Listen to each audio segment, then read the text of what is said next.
আমি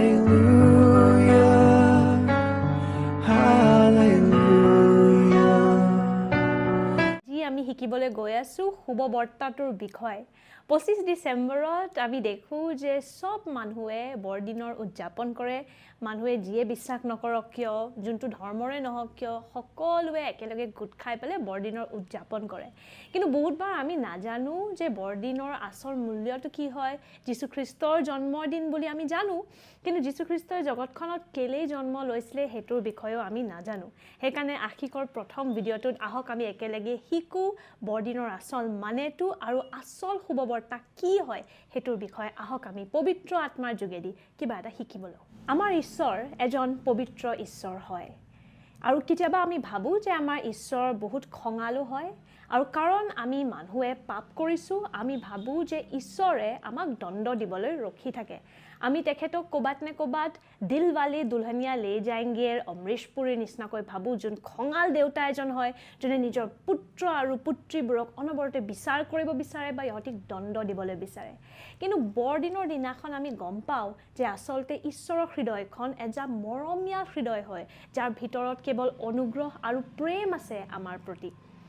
এটো সত্য হয় যে আমি সকলোৱে পাপ কৰিছো আপুনি বাইবেলৰ ৰোমিয়াত এটো সত্যটো পাব যে আমি সকলোৱে পাপ কৰিছো আমি জুনে নহও কিয় আদম আৰু হাৱাৰ পাপৰ কাৰণে পাপ আমাৰো তেজৰ ভিতৰত সোমাই গল আৰু এইভাবে পাপ যদি থাকে তেতিয়া দণ্ড পোৱাটো উচিত বাইবেলত লিখা আছে যে যদি আমি পাপ কৰো তাৰ যোনটো আমি যোনটো দণ্ড পাব লাগে হেতু হ'ব মৃত্যু তে ডেফিনেটলি পাপ কৰিলে আমি দণ্ডও পাম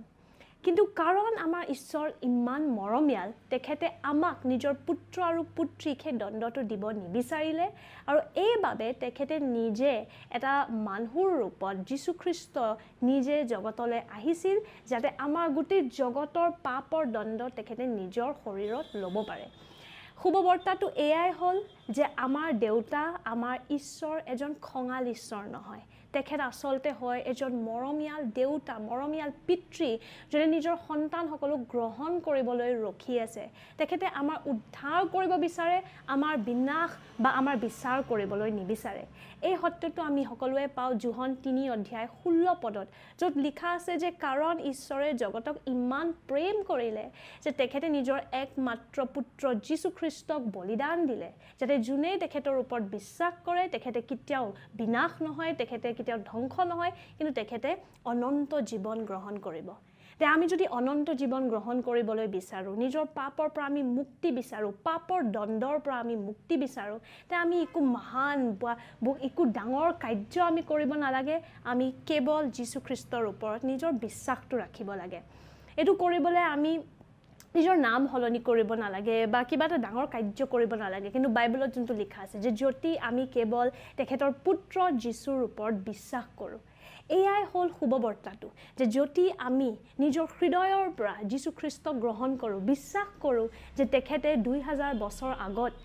আমাৰ কাৰণে এই জগতখনলৈ আহিছিল আমাৰ উদ্ধাৰ কৰিবলৈ আৰু আমাৰ সকলোৰে পাপৰ দণ্ড তেখেতে নিজৰ শৰীৰত ক্ৰুচত লৈ গল আমি যদি এই সত্যটোৰ ওপৰত নিজৰ বিশ্বাসটো ৰাখো তেতিয়া আমি কেতিয়াও ধ্বংস নহওঁ কিন্তু আমি অনন্ত জীৱন গ্ৰহণ কৰিম আৰু যদি আমি নিজৰ বিশ্বাসটো যীশুৰ ওপৰত ৰাখো তেতিয়া আমি গ্ৰহণ কৰো এটা নতুন জন্ম আমি গ্ৰহণ কৰো এটা নতুন পৰিচয় ঈশ্বৰৰ পুত্ৰ আৰু পুত্ৰী হোৱাৰ অধিকাৰটো আমি গ্ৰহণ কৰো এয়াই হল শুভবাৰ্তা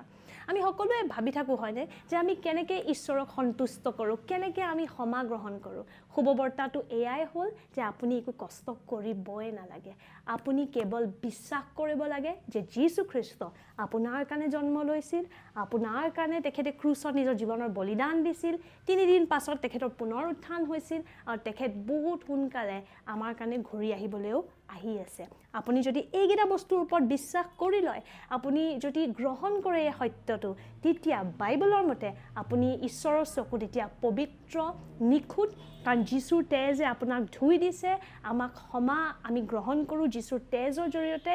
আৰু যোনটো দণ্ড আমি পাবলগীয়া আছিল সেইটো যীশুখ্ৰীষ্টই নিজৰ শৰীৰত লৈ ল'লে সেইকাৰণে আমি নিজকে পুনৰবাৰ দণ্ড দিব নালাগে আমি মুক্ত থাকিব পাৰোঁ আৰু আমি এতিয়া নিৰ্ভয় হৈ পেলাই নিজৰ পিতৃৰ তালৈ যাব পাৰোঁ পিতৃক আমি এতিয়া দেউতা বুলি মাতিব পাৰোঁ কাৰণ যোনটো দণ্ড আমি পাবলগীয়া আছিল সেইটো যীশুৱে লৈ ল'লে আমি এতিয়া পাপী নহয় কিন্তু আমি যীশুখ্ৰীষ্টৰ বলিদানৰ বাবে আজি আমি ঈশ্বৰৰ পুত্ৰ আৰু পুত্ৰী বুলি নিজৰ পৰিচয়টো আমি বেলেগক ক'ব পাৰোঁ এয়াই হ'ল শুভবাৰ্তা যে আপুনি অনাথ নহয়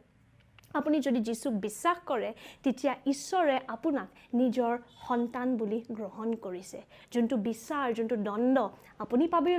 পাবলগীয়া আছিল সেইটো যীশুখ্ৰীষ্টই নিজৰ শৰীৰত 2000 বছৰ আগতে লৈ ল'লে এইবাবে এতিয়া আপুনি মুক্ত আপুনি নিজকে এতিয়া শাস্তি দিব নালাগে ঈশ্বৰ আপোনাৰ বিৰুদ্ধে এতিয়া থিয় হোৱা নাই আপোনাৰ লগত থিয় হৈ আছে তেখেত আপোনাৰ দেউতা আৰু আপোনাৰ পিতৃ হয় এয়াই হ'ল শুভবাৰ্তা যোনটোক আমি কওঁ গুড নিউজ আৰু সেইকাৰণে আমি যেতিয়া বৰদিনৰ উদযাপন কৰোঁ আমি সকলোকে কওঁ মেৰী ক্ৰিছমাছ মেৰী কেলে কাৰণ এই দিনটোৰ বাবে কাৰণ যীশুখ্ৰীষ্টই জগতত জন্ম ল'লে আমি মুক্তি গ্ৰহণ কৰিলোঁ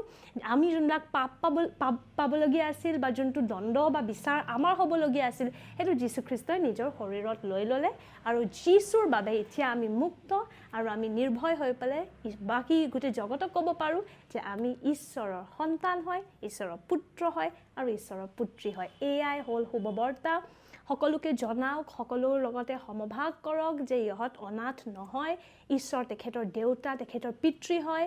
ঈশ্বৰে ইহঁতে বিচাৰ কৰিবলৈ বিচৰা নাই ঈশ্বৰে ইহঁতক দণ্ড দিবলৈ বিচৰা নাই কিন্তু যীশুখ্ৰীষ্টক পঠোৱা গৈছিল যাতে আমাৰ উদ্ধাৰ কৰিব পাৰে কাৰণ ঈশ্বৰে আমাক ইমানে প্ৰেম কৰে এয়াই হ'ল শুভবাৰ্তা যে ঈশ্বৰ খঙাল পিতৃ নহয় কিন্তু মৰমীয়াল দেউতা হয় যদি নিজৰ সন্তানসকলক গ্ৰহণ কৰিবলৈ নিজৰ সন্তানসকলৰ উদ্ধাৰ কৰিবলৈ বচাবলৈ নিজে মানুহৰ ৰূপত আহিল জগতলৈ ক্ৰুচলৈ গ'ল যাতে আমি ক্ষমা গ্ৰহণ কৰিব পাৰোঁ আপুনি যদি যীশুৰ ওপৰত নিজৰ বিশ্বাস ৰাখিছে ঈশ্বৰে আপোনাক ক্ষমা কৰিলে যীশুৰ তেজে আপোনাৰ পাপবোৰক ধুই দিছে আৰু এতিয়া আপুনি সঁচাকৈ নিখুঁত পবিত্ৰ ঈশ্বৰৰ দৃষ্টিত ঈশ্বৰৰ চকুত আপুনি সঁচাকৈ পুত্ৰ পুত্ৰী আমি আশা কৰোঁ যে এই ভিডিঅ'টো আপুনি চাই পেলাই আপুনি ধন্য হৈছে যদি হৈছে এই ভিডিঅ'টোক লাইক শ্বেয়াৰ আৰু ছাবস্ক্ৰাইব কৰিবলৈ নাপাহৰিব